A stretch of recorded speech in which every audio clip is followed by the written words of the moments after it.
Me asume siis Kuke külas Põldeniidi puisniidul.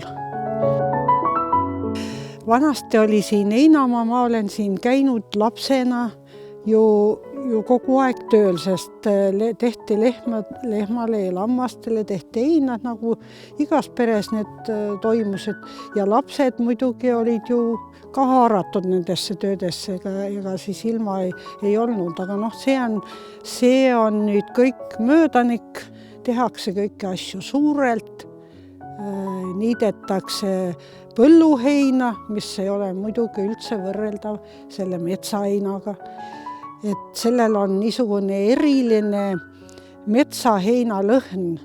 Ma ei oska seda seletada, seda peab lihtsalt ise tundma. See puisniit muidugi polnud kaugelt sellega võrreldav, mis ta praegu on.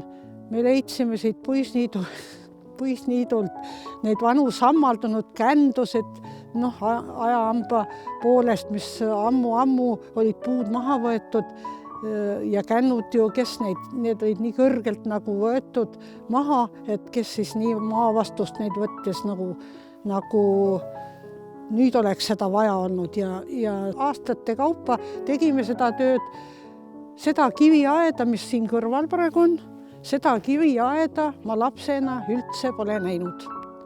Ometigi ta oli kõik muidugi maha nagu laiali valgunud ja need kivid olid siin ümber aia, aga neid oleks pidanud ikka nägema, aga võt neid kive siin ma ei näinud.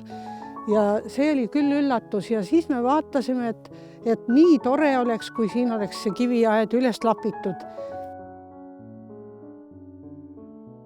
Tuluallikas see mul ei ole kaugel sellest, ja ära tuleb niita, mul siin loomi ka kunagi peal ei ole ja seda mõtet, et ma oleks siia mingid karvapead lihaloomad toonud, seda ma ka ei tahtnud.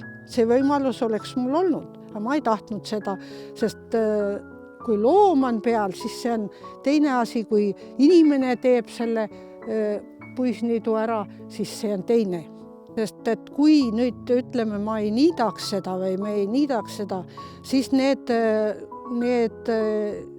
rohttaimestik, mis siin peal kasvab, et see kaoks ju ära. See kaoks kohe raudselt ära ja see võsa, mis tuleb 1 aastaga, on see võsa pikkus mul vööni.